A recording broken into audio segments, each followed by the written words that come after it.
नमस्कार बच्चों, स्वागत है आपका अपने चैनल एकलव्य स्टडी पॉइंट पे। और मेरा नाम है सचिन। आज की इस वीडियो में हम हिंदी पढ़ने वाले हैं क्लास 9th की, और बुक है क्षितिज। और ये दूसरा चैप्टर है हिंदी का, जिसका नाम है ल्हासा की ओर। और इसके जो राइटर हैं, जो लेखक हैं, वो हैं राहुल सांकृत्यायन। तो इन्होंने इस कहानी को लिखा है। और ये क्या है, एक यात्रा वृतांत है। मतलब इन्होंने ल्हासा नाम की एक जगह है जो कि तिब्बत में है, इन्होंने यात्रा की थी राहुल जी ने, और उसी यात्रा के बारे में उन्होंने अपना एक्सपीरियंस यहाँ पर हमारे साथ शेयर किया है। तो आइए स्टार्ट करते हैं अपनी इस कहानी को। काफ़ी अच्छी कहानी है और तिब्बत की यात्रा की ये कहानी है लेखक की, जिसका नाम है ल्हासा की ओर, जैसा कि आपके सामने यहाँ पर लिखा हुआ है। तो कहानी को स्टार्ट करेंगे। इस पार्ट में जो आज हम पाठ पढ़ने वाले हैं, राहुल जी ने, राहुल कौन है, जो लेखक हैं, जो राइटर हैं, उन्होंने खुद की ही कहानी जो उन्होंने अपने बारे में जो उन्होंने बताया है, अपना यात्रा वृतांत जो उन्होंने यात्रा के बारे में अपना लिखा है, वही अपना ही इसमें उन्होंने जिक्र किया है।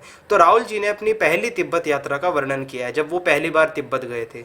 और उन्होंने ये यात्रा 1929 में की थी, और यह यात्रा नेपाल के रास्ते से की गई थी। ठीक है, तो आपके सामने एक फ़ोटो है, आप देख सकते हैं तिब्बत में जो यात्राएं की जाती हैं। तिब्बत कुछ इस तरीके से तिब्बत नज़र आता है। ठीक है, काफ़ी सुंदर इलाका है। और यह यात्रा राहुल जी ने तब की थी जब भारतीयों को तिब्बत यात्रा की अनुमति नहीं थी, क्योंकि तब भारत आज़ाद नहीं था। ठीक है, भारत गुलाम था। तो ये यात्रा राहुल जी ने तब की थी जब भारत जो है तिब्बत, जो मतलब भारतीय होते थे, उन्हें तिब्बत की यात्रा करने की अनुमति नहीं थी। इसलिए उन्होंने यह यात्रा जो उन्होंने की थी, एक भिखमंगे के वेश में की थी, वो भी छदम भिखमंगा। छदम का मतलब होता है अपना भेष बदल कर। ठीक है, जो मतलब अपना असली पहचान छिपाकर, और उन्होंने क्या किया, फिर अपना दूसरा वेश बदला और भिखमंगे के वेश में उन्होंने ये यात्रा अपनी शुरू की। एक भिखमंगे का रूप उन्होंने धारण कर लिया। और लेखक की यात्रा जब बहुत वर्ष पहले, ये यात्रा जो है कि जब बहुत वर्ष पहले फ्री कलिम्पोंग, ये एक जगह का नाम है, ठीक है, वहीं पर, तो जब फ्री कलिम्पोंग का रास्ता नहीं बना था, तो नेपाल से तिब्बत जाने का एक ही रास्ता था।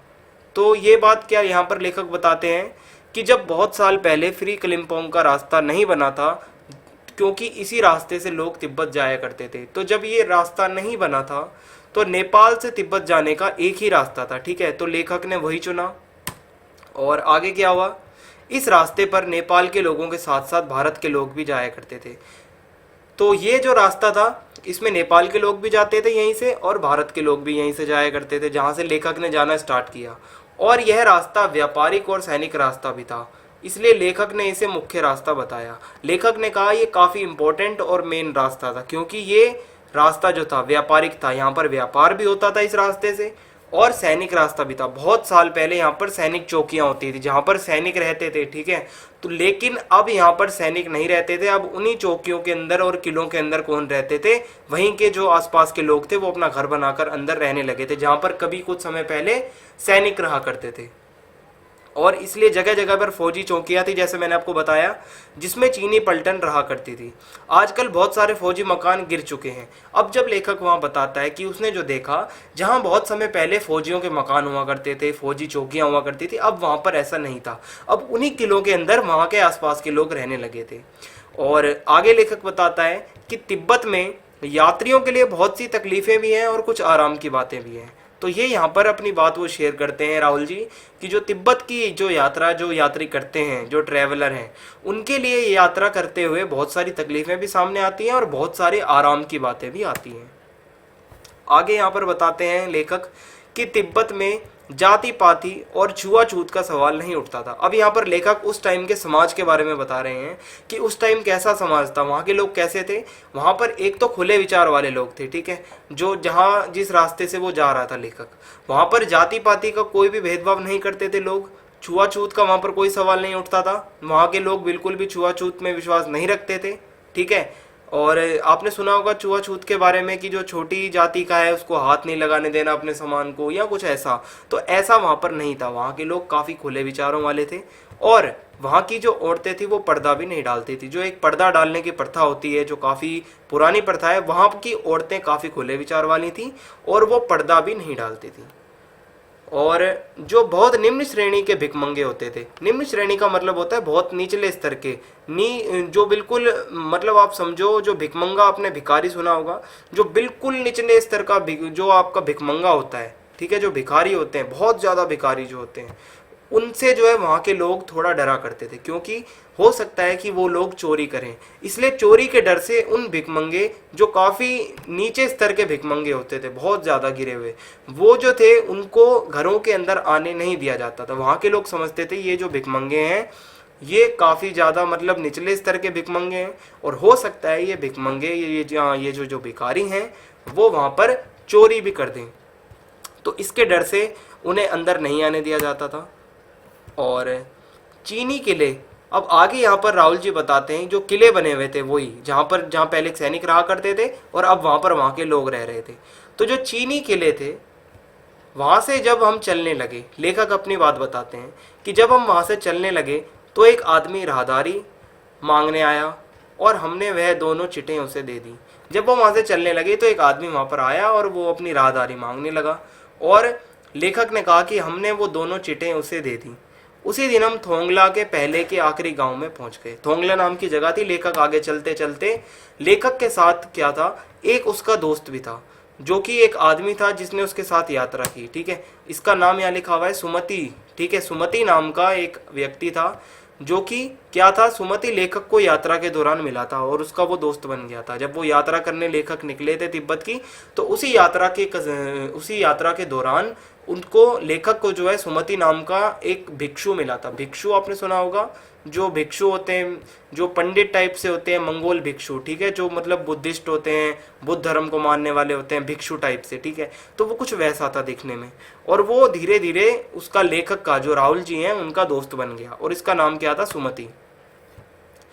और आगे क्या हुआ, उसी दिन हम थोंगला, यहाँ पर लेखक अपने बारे में बताता है कि वो और सुमति जी दोनों जो है, राहुल जी और सुमति जी दोनों चलते चलते थोंगला नाम की जो जगह थी उसके पहले के आखिरी गांव में वो पहुंच गए।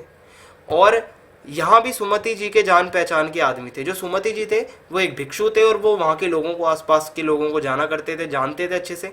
तो वहीं पर आसपास सुमति जी के जान पहचान के आदमी मिल गए और भिखमंगे रहते भी, ठहरने के लिए अच्छी जगह उन्हें मिल गई। वो भिखमंगे के वेश में थे इसलिए उन्हें रहने की जगह भी वहाँ पर मिल गई, अच्छी जगह, और वहाँ पर सुमति जी के जान पहचान के आदमी भी थे इसलिए वो वहाँ पर ठहरे।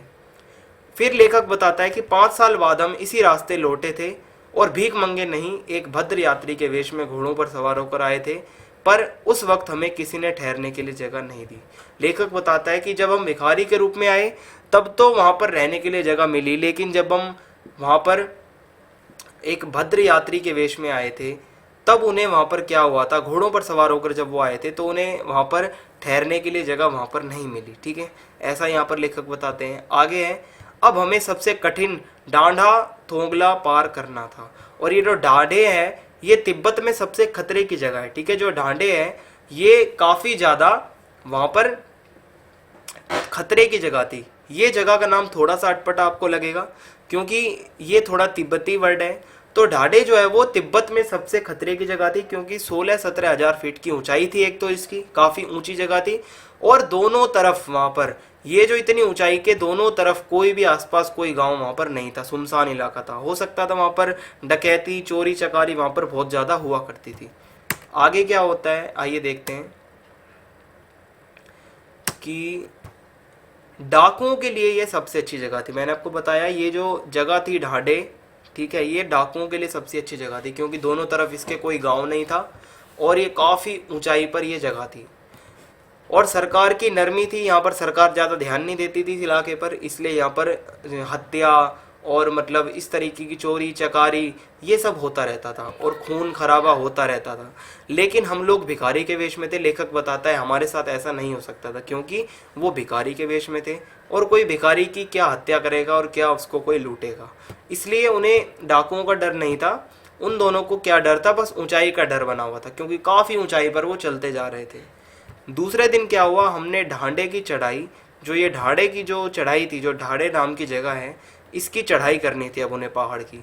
तो उन्होंने चढ़ाई करने के लिए घोड़े का यूज़ किया। ठीक है, घोड़े से उन्होंने चढ़ाई की, जिसमें हम दक्षिण पूर्व बिना बर्फ और हरियाली के नंगे पहाड़ दिखे उन्हें। जब वो आगे चलते जा रहे थे तो दक्षिण पूर्व दिशा होती है जो, ठीक है, दक्षिण पूर्व दिशा कौन सी होती है, दक्षिण साइड और इसका पूर्व साइड। ठीक है, दक्षिण पूर्व की जो जगह थी वहां पर उन्हें क्या दिखा, बिना बर्फ के और बिना हरियाली के नंगे पहाड़ उन्हें दिखाई दिए। और उत्तर की ओर पहाड़ पे कुछ बर्फ उन्हें दिखाई दी, उत्तर की तरफ उन्हें पहाड़ पे बर्फ दिखाई दी, और दक्षिण पूर्व में क्या था, बिना बर्फ और हरियाली के नंगे पहाड़ उसे दिखाई दिए लेखक को। आगे क्या होता है, उतरते समय लेखक का घोड़ा थोड़ा पीछे चलने लगा और वे बाएं की ओर 1.5 मील आगे चल दिए। मतलब जब वो वहां से उतर रहे थे तो क्या हुआ, जो लेखक का घोड़ा था वो थोड़ा पीछे चलने लगा, और वो क्या हुआ कि बाएं की ओर जो है वो मुड़े। बाएं तरफ कौन सी आपको डायरेक्शन होती है, आपको पता होना चाहिए, लेफ्ट साइड में।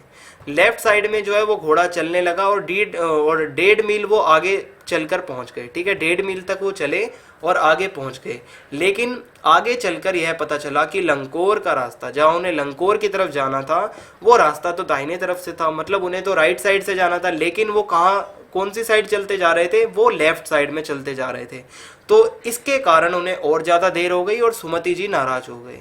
जो सुमति जी लेखक राहुल जी के दोस्त थे वो नाराज हो गए, क्योंकि उन्हें और लेट होता जा रहा था। जहाँ घोड़े को लेकर कहाँ जाना था, राइट साइड जाना था, वो लेफ्ट साइड में बहुत आगे तक चल दिए। आगे क्या हुआ, लेकिन जल्दी ही उनका गुस्सा ठंडा हो गया, सुमति जी का गुस्सा ठंडा हो गया, और वे लोग लंकोर में एक अच्छी जगह पर ठहरे। आगे चलकर वो लंकोर तक उन्हें जाना था। लंकोर पहुंचकर वो वहां पर एक अच्छी जगह पर ठहरे, और वे अब तिनगिरी के मैदान में थे। ठीक है, तिनगिरी नाम की जगह थी। अब वो कहाँ पहुंच गए थे, एक तिनगिरी नाम की जगह पर आ गए, और वो एक मैदानी इलाका था। तो वो तिनगिरी के मैदान में आ गए, जो कि पहाड़ों से घिरा हुआ एक टापू था। वो एक ऐसा इलाका था जिसके चारों तरफ पहाड़ थे, और वो बीच में एक मतलब टापू टाइप से था, और बीच में मैदान सा था, और चारों तरफ वो किससे घिरा हुआ था, पहाड़ों से। और सामने एक छोटी सी पहाड़ी दिखाई पड़ती थी वहीं पर, जिसका नाम था तिंगरी समाधि गिरी। ठीक है, आपको नाम थोड़े से अजीब लगेंगे, पर आपको इसको ऐसे ही याद करना पड़ेगा। जब वो आगे वहां पर पहुंचे तो क्या हुआ, वहां पर तिंगरी मैदान से क्या दिखता था, एक पहाड़ी छोटी सी दिखाई देती थी जिसका नाम था तिंगरी समाधि गिरी।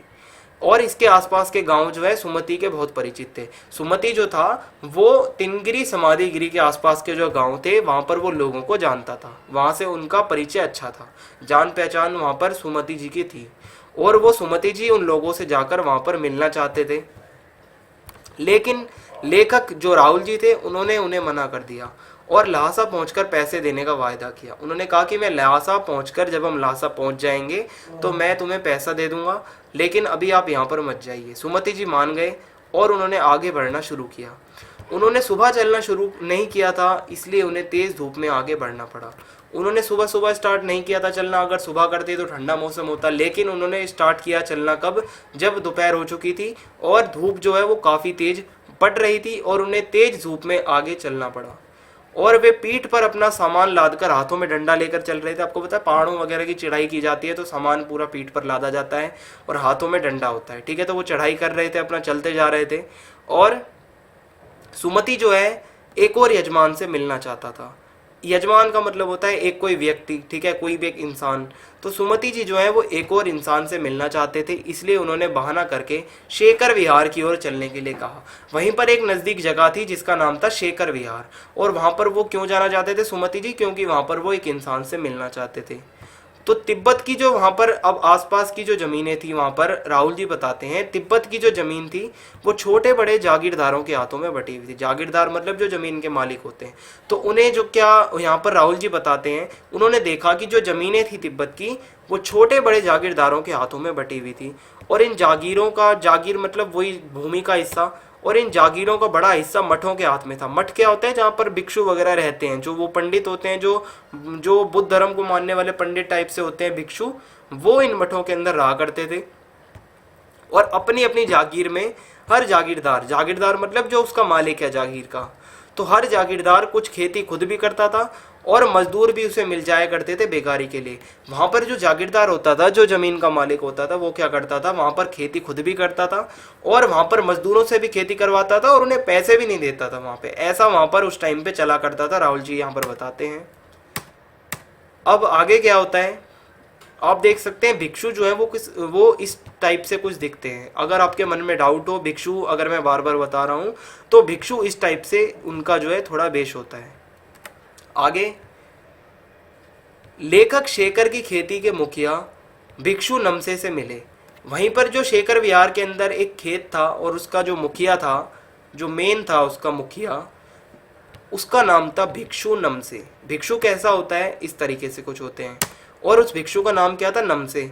तो वो जो उस शेखर विहार में खेत था उसका जो मालिक था, मुखिया भिक्षु नमसे, लेखक उनसे मिला और वहाँ पर एक अच्छा मंदिर भी था और लेखक उसके अंदर गया और उस मंदिर के अंदर क्या था, बुद्ध के वचन की हस्तलिखित 103 पोथियां थी। जो बुद्ध हैं, जो महात्मा बुद्ध हैं, उनके जो वचन जो उन्होंने बोले थे, उनकी हस्तलिखित, हाथों से लिखी हुई जो बातें हैं, जो उनके वचन थे हाथों से लिखे हुए, पोथियों में लिखे हुए, कागजों में 103 पोथियां थी लगभग, जो कि जाकर लेखक उनको पढ़ने में लग गया जब वो वहाँ पर शेखर विहार में पहुँचा था अंदर। और इसी दौरान सुमति ने आसपास के अपने यजमानों से मिलकर आने के लिए लेखक से पूछा। जो आसपास जो वहाँ जगह थी शेखर विहार में, जिनसे वो सुमति जी मिलना चाहते थे, उनसे मिलने के लेखक ने कहा कि मतलब उन्होंने लेखक से कहा, राहुल जी से, कि क्या मैं आसपास जो यजमान हैं, जो लोग हैं, उनसे मैं मिलकर आ जाऊं, जिनसे मैं जान पहचान है जिनसे मेरी। तो लेखक ने उनकी बात मान ली और दोपहर तक सुमति जी वापस आ गए। वो अपने जितने भी उनके लोग वगैरह थे जिनसे वो मिलना चाहते थे, सुमति जी उनसे मिलकर वापस आ गए। और तिनगिरी वहाँ से अब ज़्यादा दूर नहीं था, उनको तिनगिरी तक जाना था और तिनगिरी वहाँ से अब ज़्यादा दूर नहीं था। इसलिए उन्होंने अपना सारा सामान पीठ पर उठाया और नमसे, जो कि भिक्षु था, जो किसका, वो मुखिया कहाँ का था, शेखर में, शेखर विहार के अंदर ही जो एक खेत था उसका मुखिया था भिक्षु नमसे। उन्होंने भिक्षु नमसे से विदा ली और वो वहाँ पर अपना सामान पीठ पर उठाया और वो वहाँ से चल दिए। और ऐसे ही उनकी कुछ ये यात्रा हुई। इस प्रकार ये अध्याय यहाँ पर समाप्त होता है। जो इम्पोर्टेंट बातें थी इस चैप्टर की मैंने आपको बताई।